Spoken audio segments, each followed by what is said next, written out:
Overtime!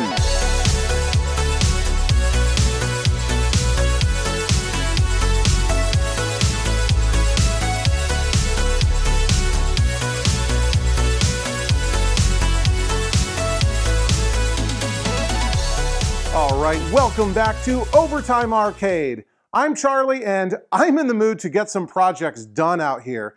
You know, there's quite a few projects out here in the garage that are ready or almost ready to go down into the basement. And you know, I'm really ready to make some room out here. I want to get this stuff downstairs into the basement, sort of reorganize the lineup, and yeah, make more space in the garage for even more project pickups. You know, Pango is completely 100% done. That's ready to go down into the basement. The Kangaroo was completely done until that piece of junk Matsushita monitor died on me in a recent monthly members only live stream. And there's a couple of other games that are basically ready to go. That's the Depth Charge hiding behind the tarp right there. And this little guy right here is basically ready to go down into the basement too. So if you remember from the pickup video, this is actually an Atari Dig Dug, a cocktail that got converted to a Do Run Run, sort of an interesting game in the Mr. Do series. And, you know, I was kind of going back and forth on what to do with it. You know, I really wanted and still want a Dig Dug. I've been collecting parts. I've got a non-working board. And, you know, originally I was intending to convert this back into a Dig Dug. The Dig Dug cocktail is not super common. You know, I don't love cocktail, you know, tables, but, you know, they don't bother me all that much. Some people really don't like them. But, you know, I was kind of debating going back and forth, and the more I was playing Do Run Run, the more I was enjoying it, and people started saying like, hey, you know, Do Run Run's not a super common game, and it's kind of underrated. So I think for I got blue paint all over my hands, or marker. I think for the time being, I am going to keep this as a Do Run Run. There's not much work that I need to do to really make it basement ready. And yeah, we're going to knock out those things in this episode. So a couple things we're going to do. I'm going to recap this monitor. It's got a 13-inch G07. We're going to recap the monitor. I'm going to rebuild the power supply. This thing, if you remember in that original pickup video, is basically a death trap. No fuses, no switches, no isolation filter. It is a disaster when it comes to the power setup. And there's a couple other things I'm going to do. I'm going to make sure everything is nice and secure with the cabinet, that's all in good shape and everything is working CoinMech wise and stuff. And I'm going to clean and, you know, basically bend the edge connector housing, but more to come on that just to make sure we've got good connections across the board. First things first, I want to take this monitor out. It's got sort of an interesting setup here to hold the access door in place. All right. There is no power hooked up to the monitor right now because we had that issue before, but I am going to come in here and disconnect the video signal cables if I can find them. All right. Okay, here we go. That's video, and that is sync. So the monitor should be free and clear to be able to pull out. I'm going to be careful because there's sharp edges here where they cut the frame, because again, you know, Dig Dug is a vertically oriented game, and Do Run Run is a horizontal, so they had to rotate the monitor and adapt it to fit in there. So we'll take a closer look in here again at what's going on with the power. I'm going to reuse the switching power supply. But yeah, we've got no switch, no isolation transformer, no line filter, no fuses, no nothing. So we're going to fix that in this episode too. But let's come over and get set up on the table over here and look into recapping this 13-inch G07. All right, you've seen me do cap kits before on monitors, of course. I don't think we've ever done a 13-inch G07 together, but you know, I'll try to point out anything that's kind of, you know, different and interesting about this. Obviously, before we ever work on a monitor, the most important thing to do before we get started is to discharge the tube, okay? So you've got this heavy gauge wire here coming from the flyback, you know, going to the tube, and the tube itself can hold onto a charge for an extended period of time, so it's always a good idea to discharge it so that you don't accidentally shock yourself while working on these things. I've got, as always, my handy dandy homemade discharging tool. It's just a large flathead screwdriver with a length of wire attached to it. I've got a alligator clip on the end of it. The wire is wrapped around, the bare wire is wrapped around the metal part of the screwdriver, soldered in place, and then I've wrapped it over with electrical tape, and the electrical tape goes all around the handle too, just to make sure I'm not touching any of the metal that is touching the anode to discharge it. And I clip the alligator clip the end of the wire onto part of the frame, and I put my left hand in my pocket, and so I don't accidentally touch anything, and come underneath here, and there we go. And we just touch the metal to the metal inside, and I think we're okay. We're not seeing anything.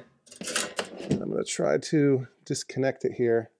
This anode cup is sort of a little bit dry rotting, but it's really just a protective cover. It's not like a suction cup that holds it in place or anything.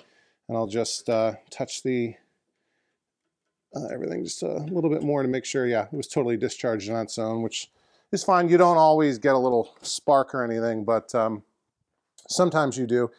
And yeah, so we'll start disassembling everything so that we can take the chassis PCB out of the monitor frame, get it onto our workbench, and start replacing the capacitors. So, this monitor was working, but a little bit flaky, a little bit twitchy, some geometry issues. And when you have a monitor that's got the original 40-year-old electrolytic capacitors on it, first thing to do is recap it.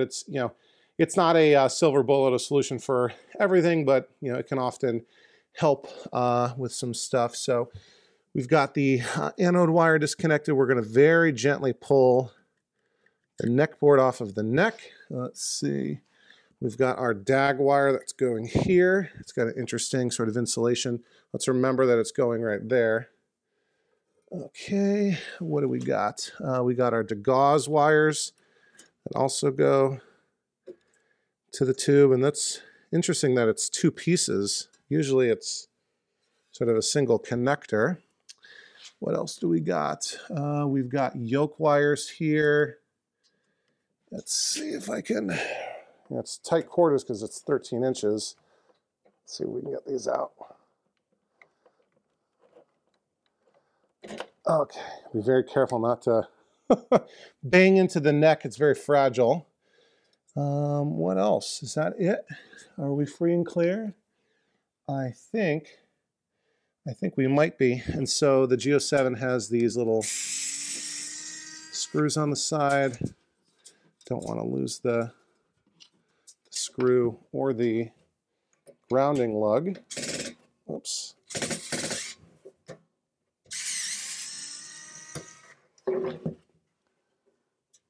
Okay. And it should just slide out. I said it should just slide out. There we go. Okay. Let's make sure we're not getting hung up on anything. And there we go. Our chassis is free and clear of the monitor frame. All right, another thing that you want to do with G07s, and again, this is kind of unique to G07s, is discharge the filter cap.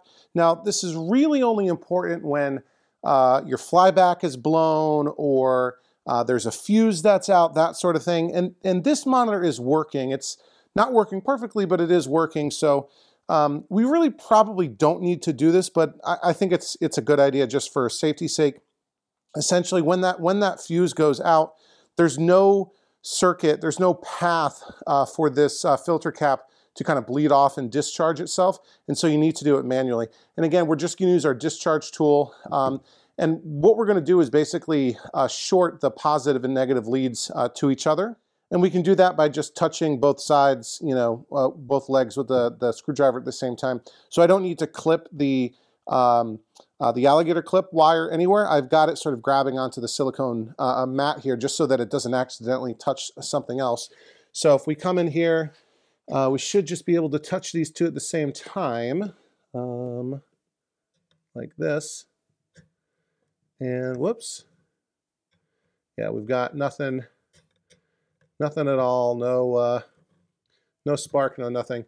And if you can see, there's some, if the camera will focus close enough, there's some marks on this screwdriver from previous times where I have discharged the filter cap on a G07 when the fuse was blown, and we got a nice big spark from it. But yeah, C904 on this chassis is totally fine and already discharged. All right, we've got all our tools that we need for this cap kit. I've got this anti-static, heat-resistant silicone work pad. I've got my soldering iron turned on. I've got my desoldering tool ready to go. Over here I've got my side cutters, my needle nose pliers, my little tool for cleaning clogs in the desoldering tool. I've got my flux, a pencil and a Sharpie just for keeping track of progress. I've got my solder, and I've got my cap kit from arcadepartsandrepair.com. And this is where I get all of my parts from. And this says that it's a Mega Deluxe cap kit for the Electrohome G07 FBO, and the FBO is the 13-inch monitor, and you can even see a sticker on the side right here. It's sort of labeled all over this this chassis. It says G07 FBO. So we can go ahead and open up our cap kit here and see all the goodies that we've got. Obviously, we've got our instruction sheet here. It has a listing of all of the capacitors included in this kit, some of which there are multiple of, like 2 of that one and 3 of this one. We have 1 bipolar capacitor that we need to be aware of, and we have all of the capacitors that we need to install, one of which is on the neck. Again, 1 is bipolar, and C302 is very, very famously, misprinted on the silk screen of the chassis. And like Peter's note here from Arcade Parts Repair says, C302 important, the polarity of the capacitor is silk screen wrong on the solder side of the PCB. So the solder side is this side, the green side that has all of the solder connections. The other side is the part side. And the G07 is, what's nice about it is that it's silk screened on both sides. All of the parts are labeled, or at least most of the parts are labeled. All of the capacitors are labeled, the electrolytic ones at least. And on the part side, the polarity of C302 is correct, right? But on the solder side, the green side, it is incorrect. It gives you the wrong polarity on that side. And if you install the capacitor backwards, it'll likely blow up when you power the thing on. So we've got a nice little note from Peter here. And I even made a t-shirt of this. If you go to the Overtime Arcade merch shop, you'll find this t-shirt, sort of a little joke, inside joke for people who work on monitors, with the infamous C302 silkscreen error. The front side has, sort of like the part side, and has the silkscreen label correct, and the back side of the t-shirt, kind of representing the part side, or the solder side of the chassis, has the error, the silkscreen error. So little fun little thing, and if it can help anyone remember about that error to avoid putting in a capacitor backwards, hey, I think it's worth it. So go check that out in the merch shop if you're interested in that. And yeah, it talks a little bit about some mods that might have been done, the sync mod, and there's a kind of an upgrade. I kind of usually skip all that sort of stuff. And yeah, we'll use this to track our progress and making sure we're doing everything the right way. And of course, we've got all of our electrolytic capacitors in there, and this handy dandy little label that Peter includes so that you can memorialize, when you recapped this chassis. So yeah, let me get set up and we'll get started. All right, I figure maybe we'll do one together. And then I'll just to show you, again, the basics of how I do these, and then I'll do the rest on my own. I'll point out anything interesting that pops up, but there's no need for you to see me do every single step of a cap kit if you've seen me do it in a video before. And so I figure, typically I go through the listing on the instruction sheet from the cap kit. But I figure, if we're going to do one together, why don't we do the most interesting one, which is the C302 that I talked about. So here it is right here, C302. And right off the bat, we can see that there's an error here. So I don't know if it'll show up on camera, but if you look really closely, it says C302, and it has the a plus symbol on the left side, sort of as I'm looking at it. So the plus symbol is over here indicating polarity, but that's actually wrong, because if we flip to the part side right here, this is the capacitor right here, C302, and we see this stripe indicating negative polarity is on the left. And if I look closely, I can see the dot indicating negative polarity is on the left. So on the top, it's correct, right?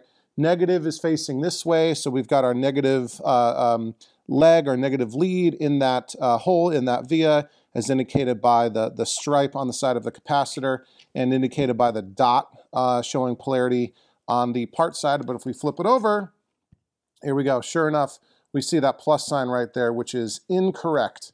Heck of a job, Electrohome. And, you know, to make matters worse, it wasn't just an error on the 19-inch version, you know, the more popular full-size version of the monitor. This error was also on the 13-inch. And now let's see if I can prop this up in a way that won't damage anything. All right. I'm probably going to actually have the chassis on its side while I do most of these, but this one I want you to be able to see. So I'm just going to come in here with a little bit of flux, and this is my flux pen, which makes it very, very easy to put just the right amount of flux exactly where I want it. If you use like other kinds of liquid fluxes or, you know, the kind with a brush, you tend to overuse it. It gets everywhere, creates a huge mess. You know, I really don't clean up after I solder. I probably should clean up my flux, but I use so little flux that it's generally not a problem. So before we remove the solder, I always come in and add a little bit of fresh solder because solder helps remove solder. Solder helps melt solder. So I'm just going to come in and add a tiny bit on both of the legs of the capacitor. And then I'm going to come in here, and hopefully it's not clogged from the beginning, with my desoldering tool, which has a vacuum pump. If I can line it up, I'm kind of in an awkward position so the camera can see what's going on. And we'll suck up all that solder, and our capacitor comes right out. And we'll take a look at it, we'll wipe the dust off, and this is if the camera will focus, and probably won't, this is a 220 microfarad 16 volt capacitor is the original. And on Peter's kit, it says we want a 220 microfarad capacitor, but at 50 volts, okay? And we have 3 of those, so I'm gonna look for a strip with 3. We got it right here. So this is the capacitor we're gonna be replacing it with, 220 microfarad, 50 volts. Again, we're using that to replace the original, which was 220 microfarad, 16 volts. So when you're replacing capacitors, it's important to remember that you can go up in voltage rating most of the time. There are some applications, I'm told, like in audio amps and stuff, where you really don't want to go up at all. But for most applications, like with arcade monitor cap kits and stuff, you can go up in the voltage rating, which is really just the the safe limit for the voltage that can run through this capacitor. But you want to have the exact same capacitance rating, capacitance value, which is that microfarad. It looks like a UF for the value. So this is what we're going to replace it with. We're just going to take a look, and yeah, our vias look okay. We'll come in on this top side, and we will, again, because we're paying attention to the instructions, the warning on the instructions, or the t-shirt that I made, that's a reminder that we want to follow the part side silkscreen, which has our polarity indicated by the little dot here indicates negative, and that needs to go to the left. And so I've got the stripe of this capacitor on the left. We'll line it up and pop it right in there. We do want that capacitor to be as flush to the board as possible. So we'll come over and flip it over like this.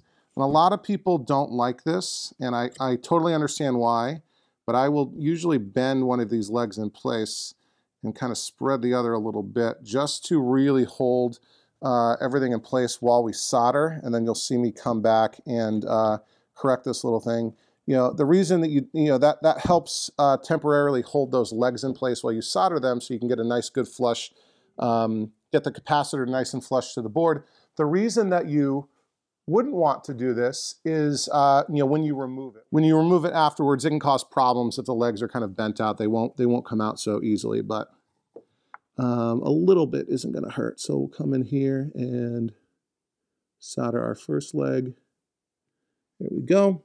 And we'll straighten out this one, and we'll come back and solder that one. And I'm kind of at a awkward angle here, so if it looks a little strange, we can do that.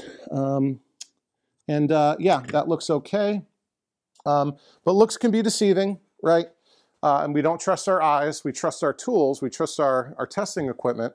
So I'm going to grab my multimeter here, and I've got my Fluke 117 multimeter. We're going to set it to continuity beep, which is right there, which is really just testing to make sure there's an electrical connection, that a circuit is complete between 2 points. So we take our 2 leads, touch them together, it makes a beep indicating they are connected.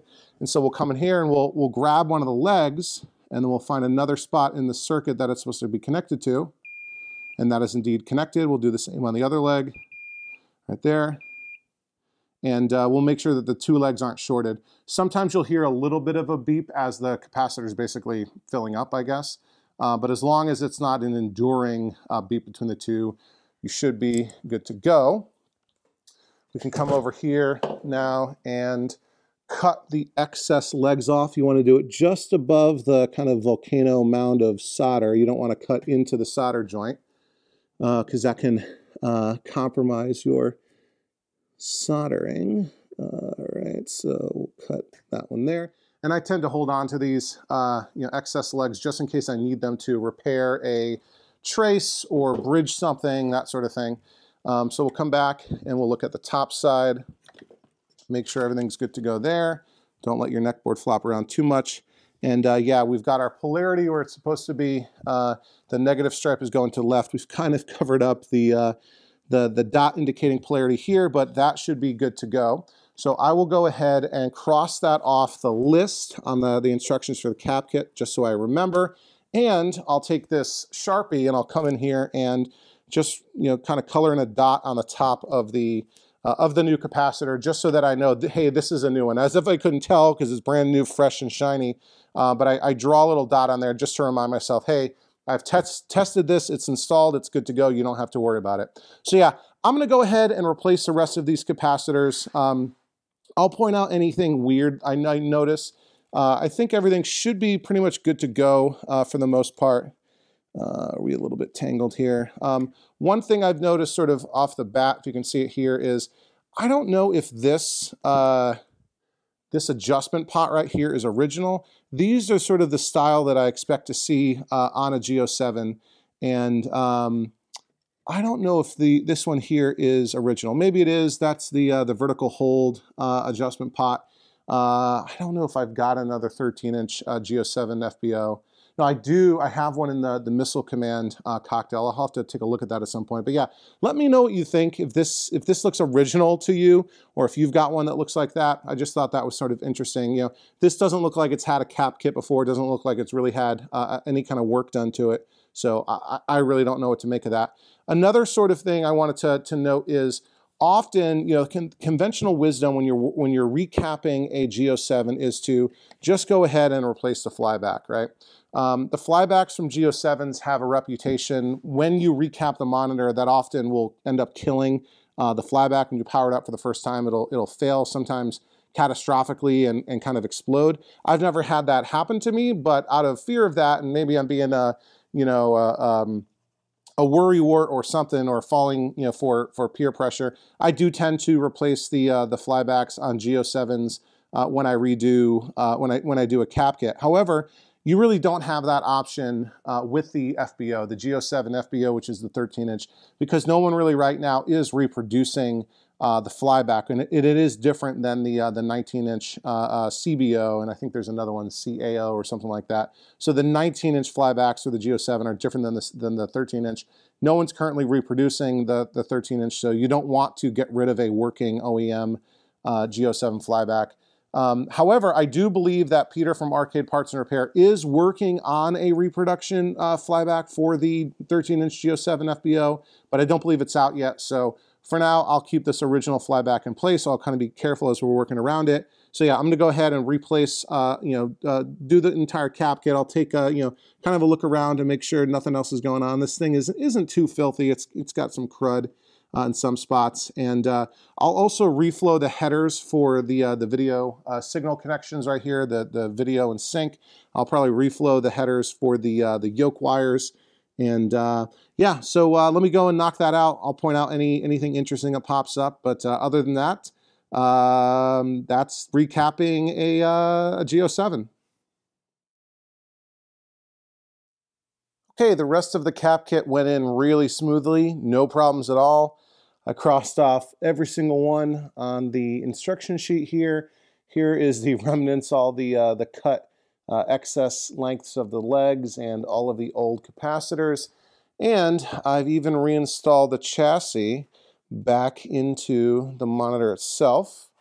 And there we go. It's all hooked back up, the anode, yoke wires and everything. And I think we're ready for testing. So I've hooked up my little, compact portable isolation transformer power supply thing right here. And if you look down below, I'll put a link to the video where I show you how you can make one of these, for yourself. And of course, I've got my handy dandy Crafty Mech test pattern generator. Again, link down below if you want to buy one of these. Basically this, you hook it up to your monitor and you get a signal to test, make sure everything's working. So yeah, I think we're all hooked up and ready to go. And so we can come back around over here and get mounted into the tripod where you can see what happens when we fire this up for the first time. So let me go turn off the main lights in the garage here. And all I need to do is throw the switch on the power supply. So 3, 2, 1. And I need to turn on the test pattern generator, of course. There we go.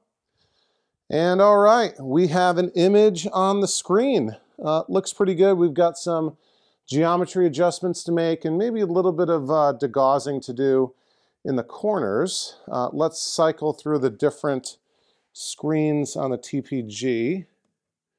We go nice and white there. Wow, look at those colors. I gotta adjust maybe the grayscale a little bit. It looks better on the screen. Well, so the colors look better in real life than they do on the screen. Let me see if I can adjust that a little bit.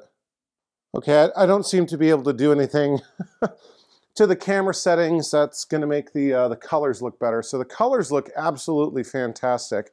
So much better than they look on the camera. On the camera, it looks like a lot of them are washed out, especially right here. The magenta purple color looks fantastic in person, and for whatever reason, it's not looking right on the camera image. But trust me, it looks really good in real life. The only thing I maybe have to do is adjust kind of the brightness. Obviously, there's some geometry adjustments to make. We do have some burn on this monitor, but it's not so bad. So let's just take a look at a couple more of these screens. Here we go. Oh, we got maybe a little bit of curve here. I can try to adjust that out. Yeah, I think, yeah, there's some degauss going on here. But all in all, I am very, very happy with this. All the colors are there.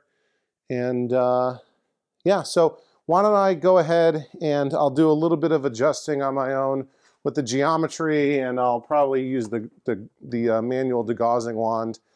And I think we're basically ready to go. Otherwise, I'll go ahead and turn the monitor off because I want to stick my hand in here and do the last sort of finishing touch of the cap kit.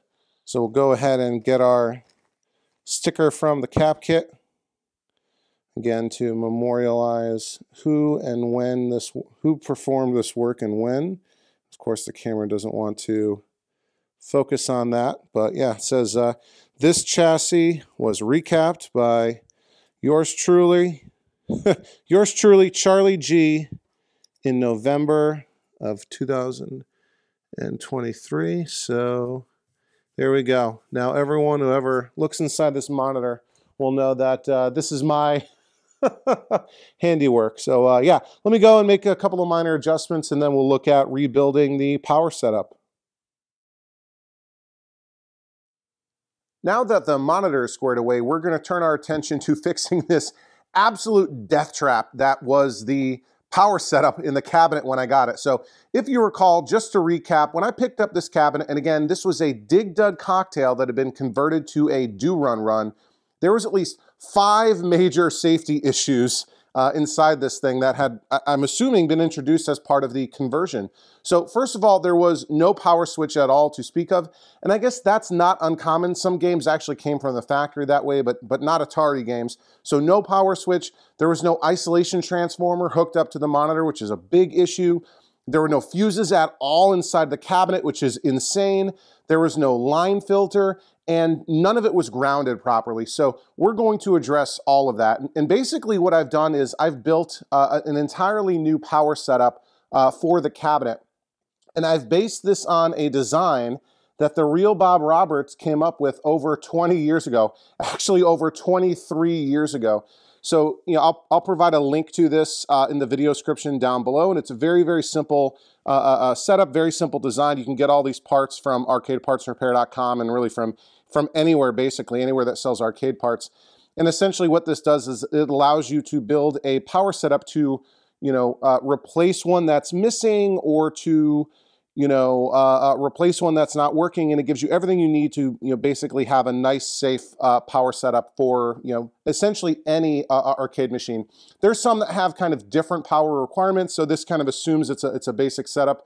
But yeah, so let's kind of go through what I've done, and I have finished assembling it. We're ready to test it, so, you know, kind of comparing and contrasting, because the layout here is a little bit different than what's on the design sheet, just because it has to fit inside of the cocktail. So basically we have our power cord coming in from the wall, which is this right here, and I've reused the power cord that was in the cabinet. And then immediately we see that the hot line is supposed to go to a fuse. And so I've got the black wire going directly to a fuse holder, and I've got, in this case, a 3 amp, 250 volt slow blow fuse, which I think should be the right one. And then all 3 wires will go into a line filter right there. So again, we have the hot line from the fuse going into the line filter, and then our neutral and ground going into the line filter right there. And then coming off of the line filter, again, the hot wire needs to go to our on-off switch, and then from there go to our power distribution block. So we see the brown wire, which is our hot wire in this case, coming off of the line filter, wrapping around here to a new power switch, and then coming off of that, following this brown wire here to our power distribution block. And then our neutral wire will go directly from the filter to the distribution block, and so this blue wire comes here to our power distribution block. And then from here, our AC voltage kind of branches off into 2 directions. These red wires here come over and they go to the input windings of our new isolation transformer. Again, I got this from Peter at arcadepartsandrepair.com. And then our output voltages from the ISO, the output windings, the yellow wires, they go to our power plug for the monitor right here. And I've got that hooked up to my multimeter for testing already. And then the other wires that are branching off from the distribution block are these you know, black and white wires. These come around here and are connected to our switching power supply as the AC live and neutral inputs. And I just reused the switching power supply that was already in the cabinet because it was working. And all of that sort of matches what's going on here on the design. The other thing I need to do is add grounding for this. I can ignore this part up here because the cocktail cabinet doesn't have a fluorescent marquee light fixture, but we see that the on-off switch needs to be grounded, and the case of the line filter actually acts as ground. You can see there's no, you know, neutral the ground comes in from the power cord but doesn't go anywhere, and that's because the case of the line filter is the ground. So the switch needs to be grounded, the power supply needs to be grounded, the isolation transformer needs to be grounded, and the monitor needs to be grounded. So that's what we've got going on here. And so this, you know, again, the case of the line filter acts as our ground point. So I've got 3 wires branching off of here. This first green wire isn't connected just yet. This is intended for the AC power switch, and I can't really mount that. I can't connect that ground until the switch is mounted. The second one comes down here, and if you can see, it actually connects to this screw that I've mounted the isolation transformer with, and then another wire branches off. And again, this will be the ground for the monitor. So I actually have a little alligator clip connected to it. That's how I'm going to connect the monitor to ground, the frame of the monitor to ground. Probably not ideal to use an alligator clip as opposed to something a more sturdy connection like a screw or a bolt or something like that. But because this is a cocktail machine and I've got very cramped quarters in there, I'm not sure I'll be able to get a screwdriver in exactly where I need it to, so I'll use a alligator clip for now, sue me, right? And then this other green wire coming down connects to our field ground input on the switching power supply. So I think that's really everything. And if I get the tripod over here, we should be ready to test this sucker.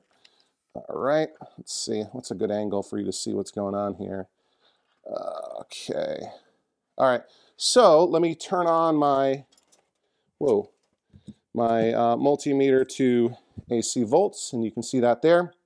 So far, I've got the multimeter connected to the monitor power output, and all I need to do is come over here and plug the power cord in to my workbench power strip. All right, that's plugged in. And now I'll throw the switch, and you should see the green light come on the switching power supply, and something on the order of 120 volts or so on the multimeter. So 3, 2, 1. Green light is on, and we see 124.1. So I'd say that's good. Let me go ahead and turn this off, and we'll double check the DC voltages on our switching power supply. So I'm actually going to put my alligator clip onto the end of my multimeter leads. And I always forget that Fluke doesn't actually ship their multimeters with these alligator clips, and they're so handy. Like I always try to put links to all the tools and parts that I use in the video description of each episode. And don't sleep on these insulated alligator clips for the end of your multimeter leads. Like, I just clip it right onto ground, and I don't have to worry about using two hands, whatever. I can just move this other probe around. So we'll go ahead and turn on the power supply again. And I can come in here, and again, we're looking for, first we'll look for 5 volts. We've got 5.125, that's good with no load. -5 is -4.4, which is fine. And +12 is 12.14. So I would say that everything is working good so far, and our new safe non-death trap power setup is ready to be installed back into the cabinet. Okay, before we put everything back together in the cabinet, there's a couple last things that I wanted to take care of. First, I want to clean the edge connector. I think you've seen me do this before. But basically, this is something that I like to do just to ensure that we've got a good solid connection, and there's no kind of issues with the power or signals or anything going from the PCB to the rest of the cabinet. So I'm just using a scratch pen here, kind of gently coming over all of the fingers or pads, whatever you want to call them, of the edge connector on the PCB. Not going too crazy, just trying to get off any sort of, carbon buildup or corrosion or whatever. And then we'll clean it with a little bit of isopropyl alcohol and then a little bit of the oxit to kind of prevent any issues from coming. And this PCB, this edge connector looks pretty good. This is probably the one right there that with the most problem. And this is just a scratch pen. You've seen me use these before. It's kind of just a fiberglass eraser almost, and you kind of use it up like an eraser, and they come in all different colors, right? And they just sort of send you whatever they got. So we've kind of scratched off everything we wanted to remove, and I'm just going to come in with a Q-tip, and I'm going to spray a little bit of isopropyl alcohol onto it, and we'll just kind of wipe this down to sort of clean it a little bit with the isopropyl on a Q-tip. All right, you can see, a little bit of whatever carbon deposit or something is coming off. Yeah, that one looks like it's a little iffy right there, but not too bad. So we'll do that. And I'll let that dry. What I'm going to do is I'll flip it over. I'll give the same treatment on the other side. Use a scratch pen and a little isopropyl, let that dry, and then I'll show you how I use deoxit at the end to prevent it from getting worse in the future. Actually, let me show you something real quick. The underside, the solder side of the PCB, the edge connector is actually much worse. We can even see some scorching right here on the ground connection. And so this side is a little bit dirtier. Also, we've got it looks like a factory mod right here. I think this board was originally something else, and it was a factory conversion because there's like it says Universal on the other side, but there's another name or something scratched out. So yeah, I'm going to clean this, and I have it kind of hanging off the edge of the workbench just because there are some electrolytic capacitors on this end of the PCB on the part side that I don't want to, it won't allow the PCB to lay flat on that side. So yeah, I'm going to come over here. We'll do the same thing over here. I don't know if this has been repaired before.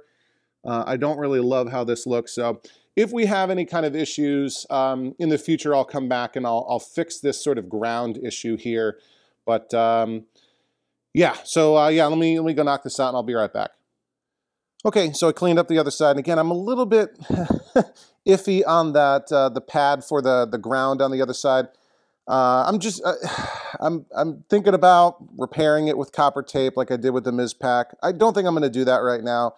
But if I see an issue, arise, that's the first thing I'm going to suspect. I also thought about maybe moving the position of the ground on the edge connector, which I think I can do, but I'm worried about safely removing the pin and not destroying the edge connector. So I'm going to kind of leave it for now, which is probably not the right thing to do, but like I said, if there's a problem that arises, that's the first thing that I'm going to expect. So the last thing I do is apply a little bit of deoxit. This is a cleaner for electrical connections. That's kind of what it says right on the can. And I'm gonna spray a little bit onto the top of a Q-tip. And a little goes a long way with this sort of thing. And I'm just gonna wipe on the deoxit onto the edge connector on the PCB, and this will help prevent corrosion and carbon buildup or whatever type of stuff. So we do that, and that's great. And then I'll flip it over. I probably need to move the camera to see this. We'll flip it over onto the other side, and we'll do the same thing. Same thing over here, because like I said, a little goes a long way with the deoxit. This just kind of coats and protects the not the traces, the fingers, the pads of the edge connector. And yeah, I don't like that scorching right there. So that's good. And then yeah, what I was saying was this right here, where it says Universal, and the light's being a little weird. See down there at the bottom, you can see the mask has been removed, scratched off, and I don't know if this was originally a different Universal game, but yeah, so this is all squared away. I also pressed on all of the socketed chips just to make sure that they were nice and secure in their sockets. And yeah, so let's turn back to the cabinet and I'll show you what I do to the edge connector housing on the wiring harness. All right, back at the cabinet, what I do to the edge connector housing is I basically bend the pins back inside the edge connector housing just to ensure there's a nice firm grasp on the edge connector side of the PCB. If you've ever worked on like a cartridge video game console like an NES, you're familiar with this, kind of using a very small flathead screwdriver, almost like a jeweler's screwdriver, and reaching in and bending these pins back, one by one towards the middle. Sometimes like with these, they're, a little bit funky to get in there and kind of, bend them, but basically that's what you do. You kind of reach in very gently and ever so slightly bend the legs of these pins back towards the middle, just so they really want to squeeze down on the edge connector. So I'll do this one by one for each of these. Again, reaching in here gently, but bending the pin back towards the middle, and then I'll spray a couple drops of deoxit in here just to sort of address that on this side. The last thing, really, with the harness here is this is these are the connectors for the video and sync, and you can see they've been hacked in just with electrical tape. And I'm guessing there's no solder connection on the inside here. So what I'm going to do, I think, is take this electrical tape off. I don't really want to do this, but I think I should. And if they're not soldered, I'll solder those splices and then, probably put some heat shrink tubing on them. But I'll do that off camera.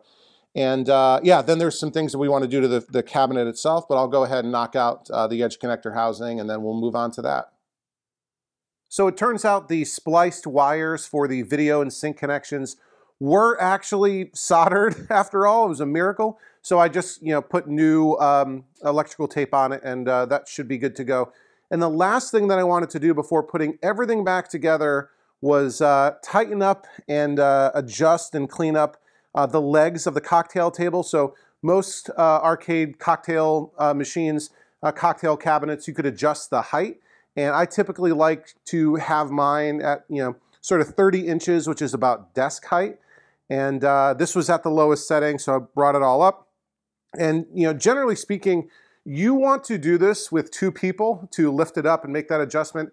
But I can't be bothered to ask my wife or kids or a neighbor for help. So I took the whole thing apart. I took the top glass sort of lid of the cocktail table off completely, just a couple bolts. Makes it a lot lighter. And obviously the monitor and everything are out of that. So I was able to lift it entirely off on its own, and yeah, cleaned it up and tightened up all the bolts and brackets here just to make sure it's nice and sturdy. Made sure the leg levelers were nice and even. And yeah, now I'm going to put it back on at about 30 inches, and then we'll be ready to, I'll assemble everything off camera, and then we'll come back and we'll be ready for a final test. So stay tuned for that. Okay, I've got everything put back together for the most part. I've got our new power setup down there installed. Everything went in pretty smoothly. I got the cover over the switch, the power cord and the PCB and the harness, and everything is plugged back in. The cabinet itself is put back together with the top glass there and the legs and everything adjusted to the height I wanted. I do, however, have the monitor outside of the cabinet because, I haven't, since I've rebuilt the monitor or, did a cap kit on the monitor, I haven't tested it with the game PCB. And although I've got it dialed in with the colors and geometry and everything based on the TPG, you never know, things might be a little bit different with the actual game PCB. So I've got the monitor outside of the cabinet. It is hooked up to the video signal from the Do Run Run game PCB. The power cords, however, are not long enough to reach the monitor from the outside of the cabinet, which is why I've got the little portable power isolation transformer power supply plugged in. So yeah, why don't we fire this up for the first time? There we go. The monitor power is on, and I will sort of get on my hands and knees and turn on the cabinet power for the first time with the switch, which is right here. 3, 2, 1. There we go. We hear the sounds. All right, our sync is a little off. That is no problem. And our vertical height looks like it might need to be adjusted.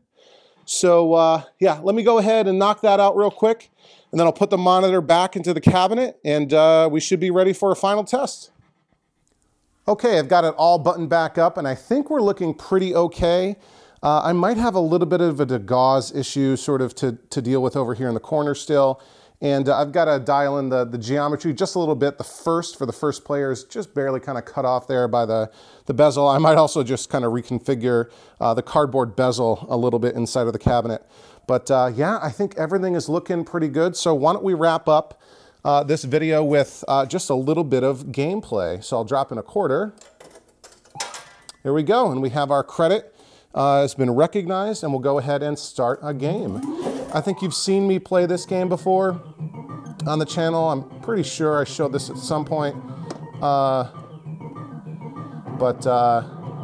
fun little kind of, I think it's a bit of a mashup of like Pac-Man and Dig Dug and maybe Mr. Do, of course. But let's see if I can. There we go. That's a wow, crazy score right there. And now they're going to get angry. But I will keep racking up these points here.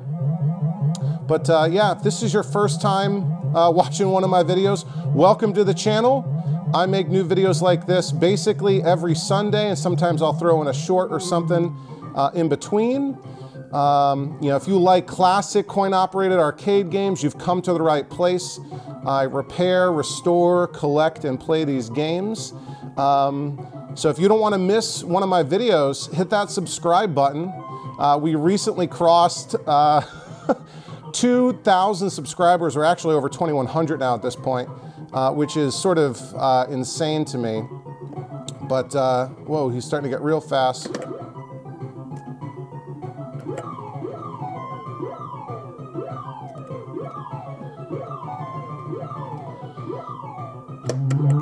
There we go. So yeah, we crossed 2,100 subscribers.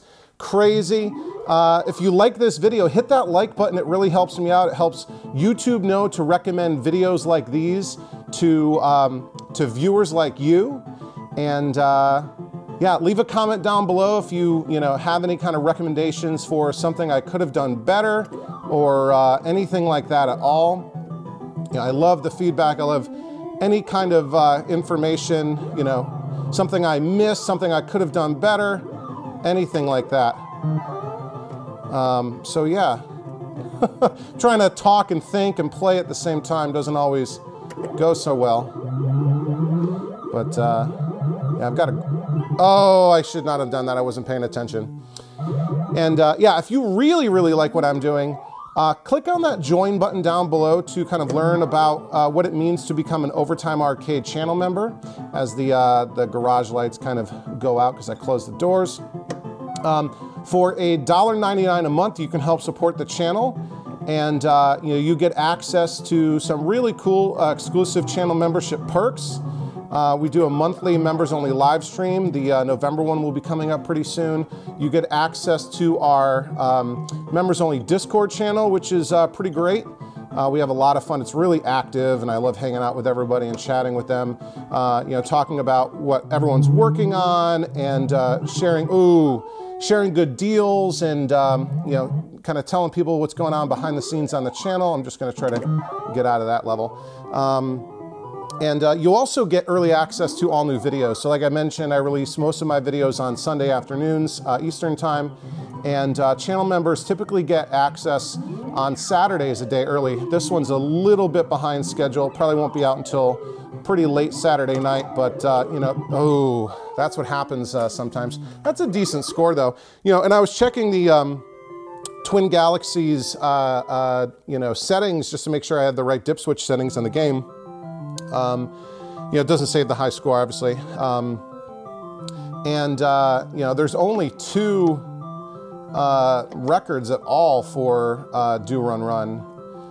The high score is over 1 million, which I don't think I'll be able to get, but I might be, just by submitting a score, I would be in 3rd place. So this could be a 3rd place score in terms of, according to Twin Galaxies. But yeah, so if you're interested in becoming a channel member, click on that join button. It would really help me out. And like I said, you get access to some pretty cool perks. Anyway, I'm going to wrap it up here. You've been watching Overtime Arcade. As always, I'm Charlie, and I'll see you next time. Overtime!